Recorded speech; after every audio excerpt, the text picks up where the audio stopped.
Israel said weeks ago that they would start a campaign if a ceasefire hadn't been reached by the start of Ramadan into Rafah, which is a city along the southern border of Gaza where more than 1 million Palestinians are seeking refuge.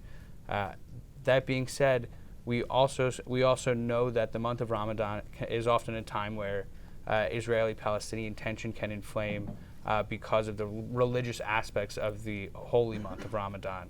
And so we've heard President Biden say that getting a ceasefire done by Ramadan can help alleviate a lot of the tension and a lot of the concern that officials are having about potential violence. Welcome to Reporter's Notebook, where we talk to the Washington Examiner's top journalists about the stories breaking on their beats.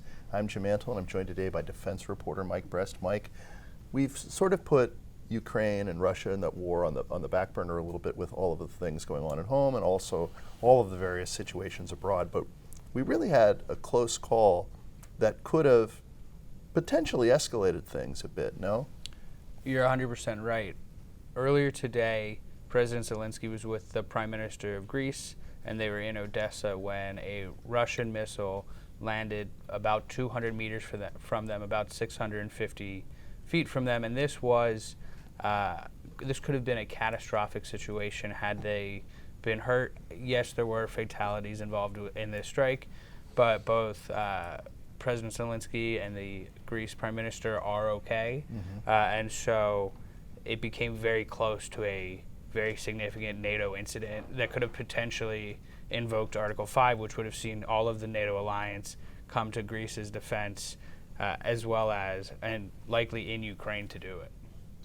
So there have been other strikes that have caused fatalities as we've been dealing with the whole Houthi situation. Get us up to date on that. Earlier today, the Houthis carried out their latest attack on a commercial vessel, and this was the first time that they ultimately, or that it's been known that they actually caused fatalities.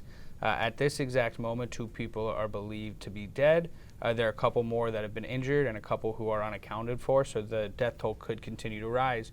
But this is a pretty stark moment because they've carried out more than 40 attacks since mid-November, but not once have they actually killed someone on one of the ships that they were targeting.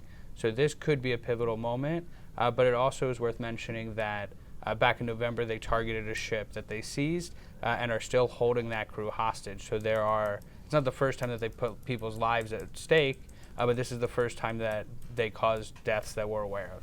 So another international hotspot is the Israel-Hamas war, what's going on in Gaza.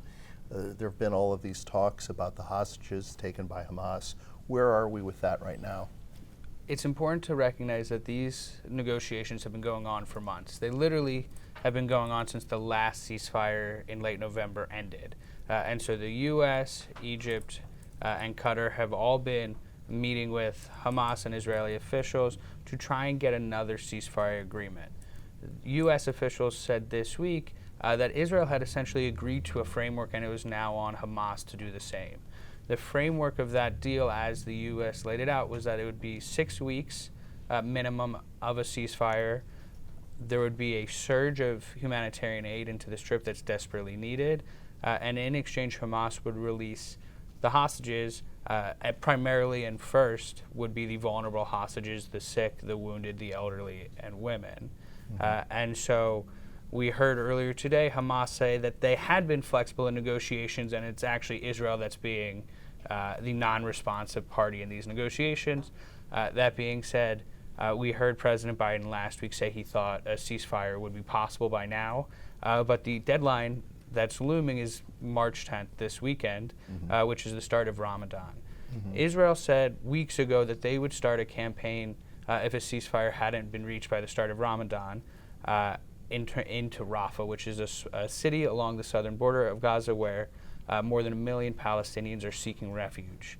That being said, we also know that the month of Ramadan is often a time where Israeli-Palestinian tension can inflame because of the religious aspects of the holy month of Ramadan.